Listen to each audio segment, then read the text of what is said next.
listen, and wait. That's what you do when you hide in the dark.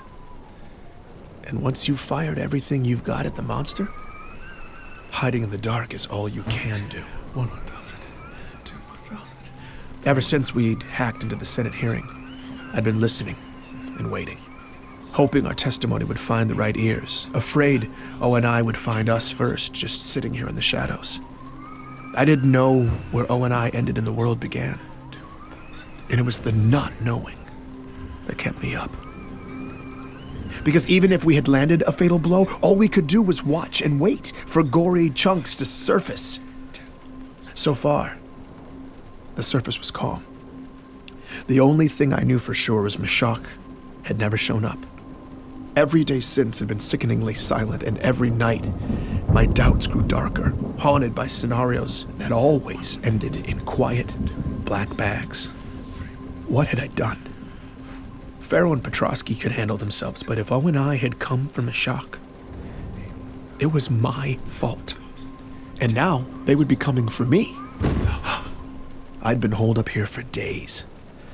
Darkness brought nightmares, so I'd stop sleeping in it.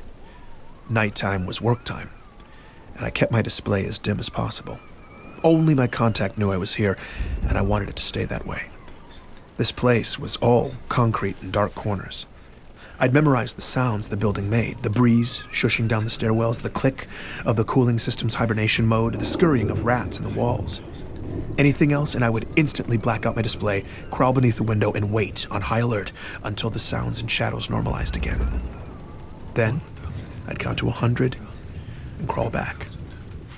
I hadn't deviated from the protocol once. Till tonight. With the storm pounding on the roof, screaming through the high vents, I was effectively deaf. Anyone could have snuck up on me. All of the concrete was echoing, and all those dark corners seemed to be coming alive, coming down the hall, and I tried to remind myself, if anyone came, they'd hit the tripwire. I'd have 5 seconds to hide. But every bump was a footstep. Every howl was a voice, and everything in me told me someone was inside the building. I wasn't going to wait for the tripwire. I slid over to the loose panel on the floor. Beneath it, there was a narrow space. I squeezed into the gap and closed myself in. No matter how hard it stormed, no matter who came for me, no one would find me here. Waiting in the dark. That was the hard part. But spending the night under the floor was the best sleep I'd gotten in weeks. I'm Benjamin Giroux, and this is Hunt the Truth.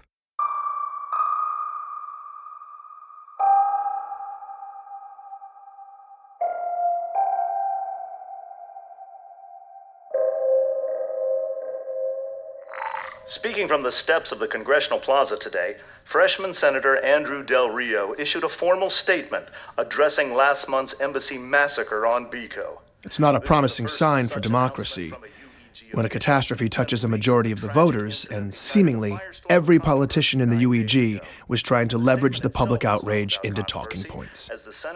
Everything from military spending to tax relief. Not Senator Andrew Del Rio, though. His sights were centered on one narrow target. Of the fallen Spartan yet. So, the Master Chief stormed an assembly of peace activists and began to gun people down. Now, I'm sorry, but the Spartan 2s are fundamentally flawed and dangerously outdated. They are an embarrassment and danger with their rusting tech and degraded neurology. But we just keep bleeding taxpayers dry. Well, now we're seeing the real cost. That program isn't built on faded glory, but faded principles.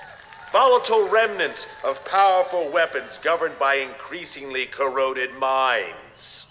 There is a reason you'll never see a video of a Spartan 4 attacking civilians or murdering heroes. I can vouch personally for the character of each and every Spartan 4 as warriors and as people.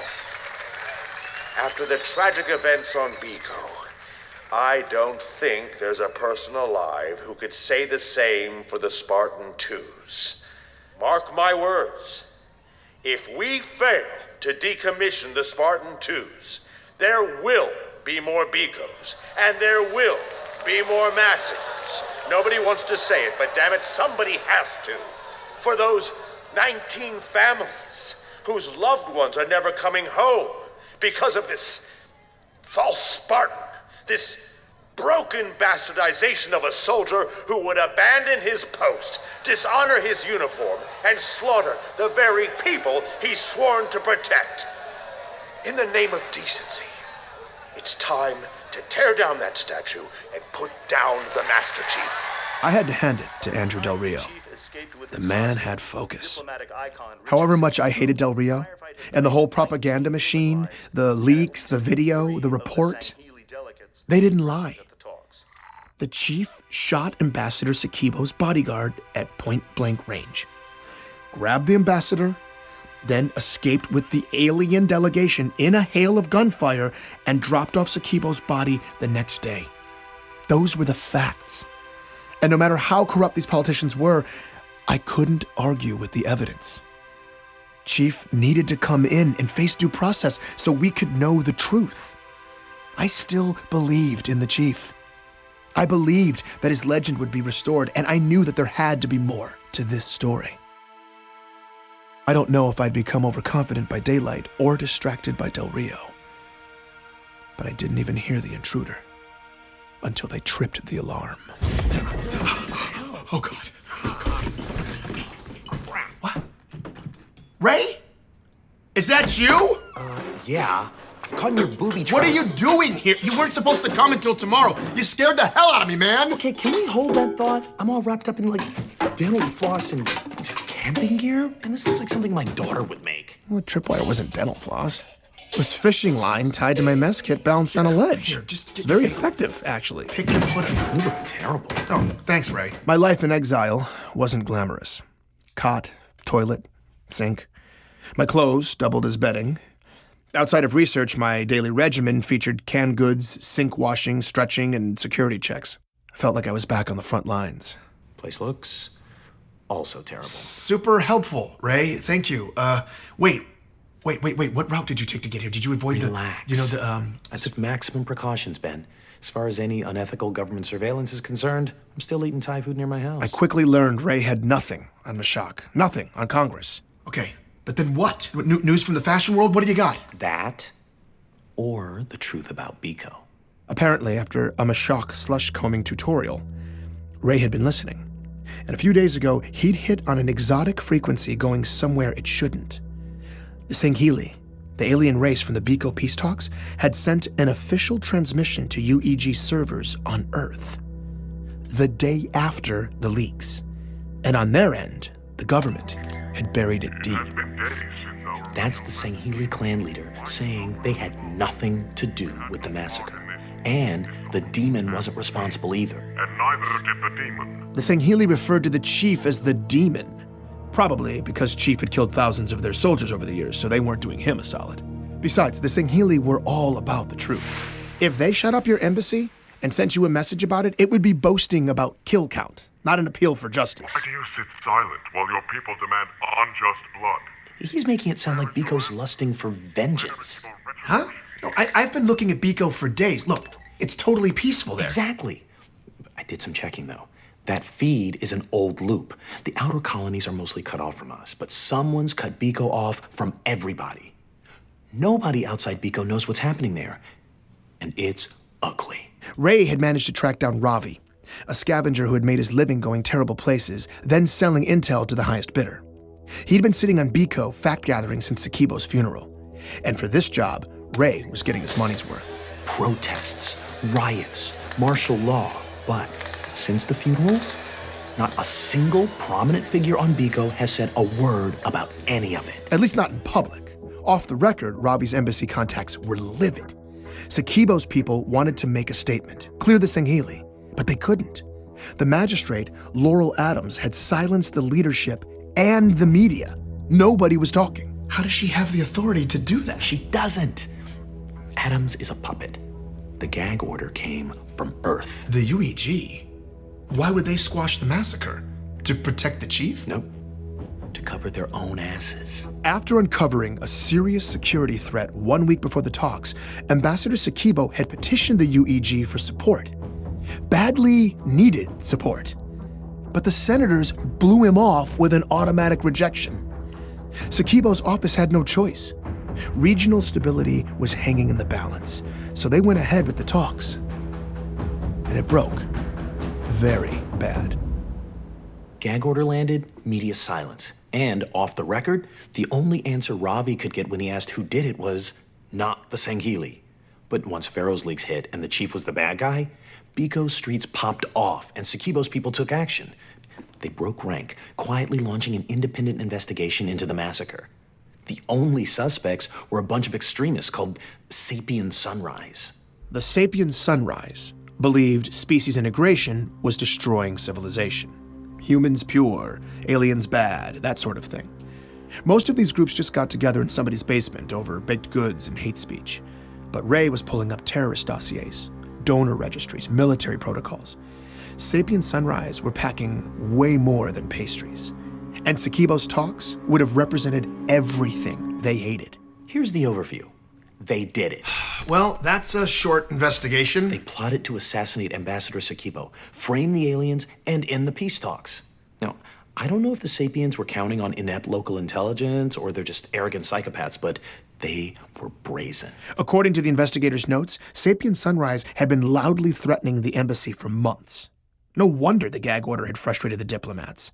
But once the investigation was on, it didn't take long to tie 4 of the dead civilians to the local Sapiens chapter, along with 4 embassy guards and Sakibo's personal bodyguard, a man with a substantial military jacket and Chief's first kill upon entering the chambers. All in all, 9 Sapiens were at the embassy that day. And the chief took out every single one of them. Damn. And there's evidence that the chief didn't kill a single innocent. Wait, what evidence? That's not in the video. Apparently, there's a second video. Ray, do you have it? No, but it's out there. Coroner's reports too. What? Can we get it? No, But what about the UEG communications with the magistrate? We could prove they were negligent in denying Sakibo's security request. Ravi couldn't get that either. The gag order came back down hard, Ben. They went silent again? After all that, they just stopped investigating. Ravi thinks the UEG must have offered the diplomats something sweet. Yeah, how about clearing the chief and the Sangheili and throwing the Sapiens into a hole? I mean, come on. We're lucky we got this. Besides, the diplomats made it sound like justice was coming soon. Justice? They're just gonna say Sapien Sunrise did it with Chief's help. And they're gonna get away with it. I mean, what's wrong with these people? They're evil. Sakibo's office had been trying to forge a better world in a region of space where very little is black and white. They'd asked for help, and while the UEG refused to even read their request, the Master Chief had shown up. His ship entered their atmosphere so fast, air traffic AI registered it as a fireball. And considering the beeline he made to the embassy, he must have had virtually no warning. Chief charged solo into a hopeless situation with no time. He interrupted an assassination, possibly averting war. He neutralized heavy combatants hiding behind civilians, and there wasn't a drop of innocent blood on his hands. He got Sakibo and all but 3 of the Sangheili to safety. The only thing the chief couldn't do was keep Richard Sakibo's heart beating. But in reality, without that second video, or coroner's reports to clear the chief, without documentation of UEG negligence, I had nothing. I could already see it falling to pieces before my eyes. Ray, thank you. You didn't have to do this. I didn't have a choice, actually. I need a favor. Okay. Everything going on in the outer colonies, my parents are out there. Ravi couldn't help. Nobody's getting through, but if you could talk to Petra, see what they're saying on Earth. Yeah, of course. Ray was powerless to find his parents. I'd been powerless to save Mishak, to help Katrina, to find Ellie. I didn't know what I could do for anyone. But I called Petra anyway. It's awful to admit, but I think I just hoped she'd be powerless too. When Petra answered, I started rambling, when suddenly she cut me off. Ben, Ben, listen, I'm glad you called, actually. I have a lead for you. What? It popped up a couple days ago, and I've been sitting on it, debating whether to give it to you or Petra. delete it, or it's from someone I trust, and, Petra, I don't need a handout, okay? If you want Ben, the lead... I don't want it. I didn't know if I want to be responsible for having given it to you, but I know you need it. Here. I opened the package. Coordinates. Some sector on the outskirts. Underneath was a 72-hour window. It started soon. I looked up the location. It was on Bliss. I'm not sure what you'll find there. Maybe a server But or... a server on a glassed planet? I don't know, okay? Maybe it's a mass grave. All I do know is it's an anomaly. They don't know about it, and for 72 hours, there will be a security lapse where no one's watching. And that is a hard clock, Ben. You have to get in and out within that window. You understand? Yeah, okay. Ben, this is a once-in-a-lifetime shot. Somebody risked their life to get me those 72 hours, and I need to know that you're going to be... I'm sorry. No, I appreciate that. I'm in. I'm gonna do it, okay? Thank you. Okay. That's your ride. That's a look at Freighter. Leaves tonight. Bring your piggy bank. Everything you've got. These people only speak bribe, and they're not easily impressed. I don't know why, but somehow in that moment, I felt completely ready for this. It was time to make a power move, and that's what I was gonna do. Oh, Petra, just one more question. I hate to ask, yes, but... you can keep the recording. How did you know? God, you are the worst, Ben. Take care. Okay, thanks, Petra. If I was going to the far reaches courtesy of capitalists, I needed to stock up on essentials and grab all the money I had left in the world. The rainy day fund I kept squirreled away at my place. I was going home, and surprisingly, it felt amazing. Stepping outside for the first time in so many days, finally having a real destination, it gave me freedom and purpose again. I was all ready for a quick grab and go, but as I breezed up the walkway to my building, I saw something weird. Notices from the city stapled to the front door. This structure had been condemned.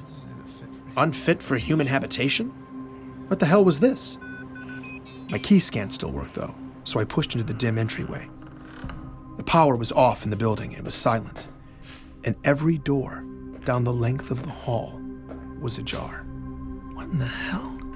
Hello? As I moved down the silent row, I glanced into my neighbor's apartments. Hello? Everything inside, furniture, fixtures, pictures, windows, everything had been draped in clear plastic sheeting that stirred as I passed. The second floor was the same way, silent. Every door open, every last inch inside covered in plastic. As I turned the corner, though, I noticed my door, still damaged from Petra's boot, was closed. It was the only closed door. I pushed it open, and my guts collapsed inside of me. Everything was gone. The entire apartment had been gutted. There's nothing. Everything, down to the light fixtures, the appliances, the cabinetry. They'd pulled up all the flooring, stripped all the trimming, ripped out all of the plumbing. All of it was just gone, without any hint that it had ever been there in the first place. As a breeze moved in through the gouged out sockets where my windows had once been, I realized it had gotten dark. The monster had been here. It had come inside my home. And now everything I had been completely erased. Please join me for the next episode of Hunt the Truth.